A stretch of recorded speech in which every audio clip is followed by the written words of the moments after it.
J'ai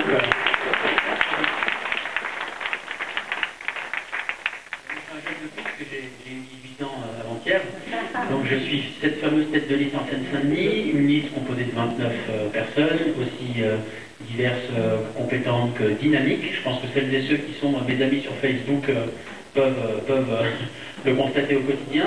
Quelques mots d'introduction. D'abord, remercier le secrétaire de section de la ville de Clichy, remercier également les organisateurs de cette soirée, faire un petit clin d'œil à Gilles Catoire et à tous les responsables associatifs qui sont présents ce soir. Remercier également les camarades qui sont venus m'accompagner, les camarades fidèles de ma section de Saint-Ouen, la secrétaire de section Estelle Villard, le directeur de la campagne, Valério Sabien, mais également des camarades un petit peu plus lointains, Milouda et Cham, des Yvelines, qui sont dans l'équipe de campagne dans les Yvelines, de Poissy, de Conflans-Sainte-Honorine. Sans oublier, bien évidemment, mais je fais un petit peu l'afficher, une amie de longue date, c'est vous qui est juste là, qui est flichoise, et qui nous fait l'honneur d'être là avec nous ce soir. Moi, quelques mots avant de se lancer dans cette discussion sur la question de l'emploi, notamment chez les jeunes. Quelques mots pour vous rappeler le contexte politique national. On sait les uns et les autres, la droite est à la tête de ce pays depuis 2002. Donc les différents gouvernements de droite qui se sont succédés n'ont pas forcément comme priorité la question de la réussite de la jeunesse au sens général du terme. Alors, on va prendre des exemples très concrets. Celui de Valérie Pécresse, puisqu'on est dans l'actualité, c'est l'élection régionale, et on a une dame qui s'appelle Pécresse qui va être, qui prétend à devenir la présidente de la région Île-de-France, et qui est par ailleurs ministre de l'enseignement supérieur, ou en tout cas ministre du gouvernement de Nicolas Sarkozy. Alors Pécresse, elle prône comme candidate un certain nombre de dispositifs, d'objectifs politiques qui permettraient, je dis bien qui permettraient, à des jeunes au sens général du terme, de se mettre un peu sur les rails de la réussite, sur le chemin de la réussite. Une sorte elle incarnerait une sorte de politique qui parlerait aux jeunes, notamment aux jeunes issus des quartiers, des départements, des territoires les plus populaires. Et Valérie, ça c'est la candidate, mais Valérie Pécresse, ministre du gouvernement de Nicolas Sarkozy, refuse de mettre un certain nombre de dispositifs en avant, coupe les vivres aux différentes missions locales et nuit très concrètement à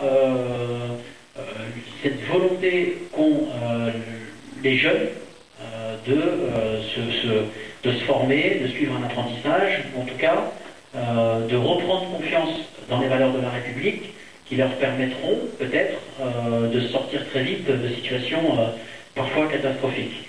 Et en même temps, le contexte... Je suis conseillère municipale à Levallois depuis 2008. Je suis également candidate aux élections régionales. Je ne donnerai pas mon numéro parce que ça commence à être un peu dans les profondeurs. Mais toujours est-il que je mène campagne à ce débat de devoir à Clichy où on est toujours très bien reçu, avec beaucoup de gens qui ont envie de parler, une ville où vraiment on sent que la démocratie locale est vivante. De la ville, on a des structures adéquates qui sont là pour accueillir les jeunes en dehors de ce que fait le lycée. Elle parlait aussi de mutualisation des moyens des lycées. Donc nous, on propose déjà une première offre au niveau de la ville qui consiste en fait à mettre à disposition des structures nécessaires pour accueillir les jeunes via les maisons de quartier, via les salles comme celle-ci qu'on met à disposition aussi des associations pour différentes activités culturelles. On a aussi en matière de culture au niveau du programme proposé par Jean-Paul Huchon la mise en place d'un pass culturel qui est un peu plus large que ce que propose Valérie Pécresse, puisqu'il permet l'accès aussi au musée, donc il permet une ouverture un peu plus large que ce qui est proposé par Valérie Pécresse. Je vais laisser peut-être Cédric ou quelqu'un d'autre sur la table. Daniel. Oui. Moi j'étais très sensible à la question qui est posée là et je voudrais rebondir sur une chose. Je ne suis pas candidate sur cette liste, mais une chose est sûre, c'est que par rapport à la notion de famille, je pense qu'aujourd'hui on ne peut pas prendre le problème jeunesse pour ce qu'il est sans parler de la famille. Et Valérie Pécresse, comme toutes les personnes de ce gouvernement, ont plutôt tendance à mettre, je dirais, un virus dans cette cellule familiale. C'est-à-dire que la cellule familiale, on l'a vu s'éclater de plus en plus. Et c'est ce qui crée des troubles, et c'est ce qui fait que les jeunes, de plus en plus souvent, Vincent, tu pourras en attester, au niveau de la mission locale, on a vu de plus en plus de jeunes de 17 ans quitter donc le collège et dire voilà, je veux devenir autonome tout de suite. Pourquoi? Parce qu'il y a un tel désordre au niveau de la famille, avec entre les parents qui perdent un emploi, entre les jeunes donc, qui ne savent plus justement dans quelle structure s'engager. Bon, faire des études, oui, bon, ça va rapporter quoi? Ne pas en faire, oui, mais alors faire quoi?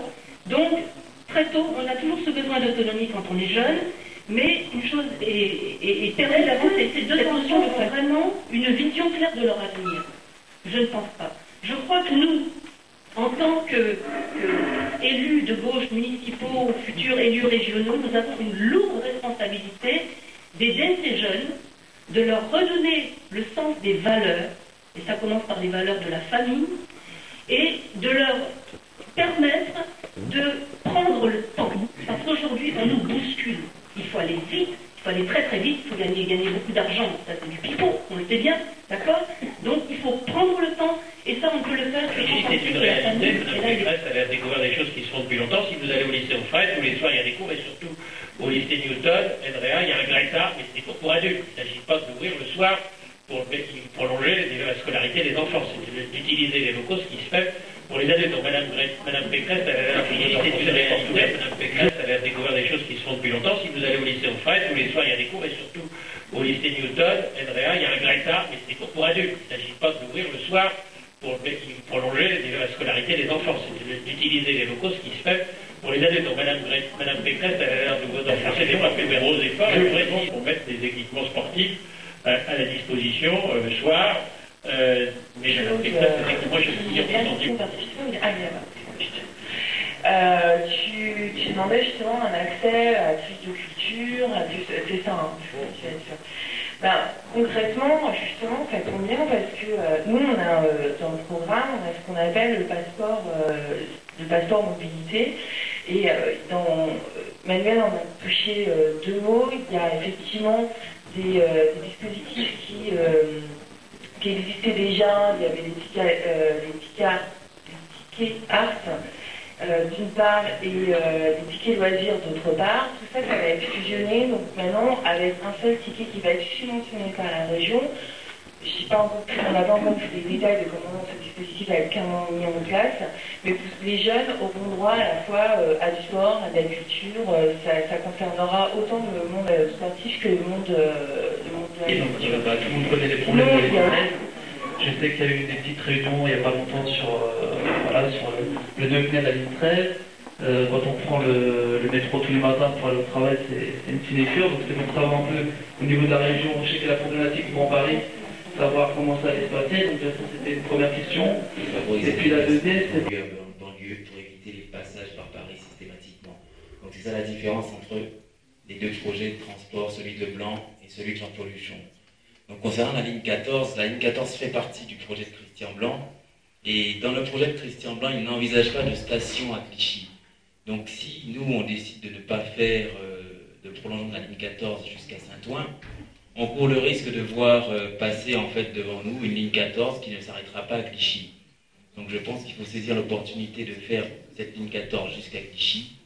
Et ensuite, le dédoublement, bon, s'il doit venir, il viendra.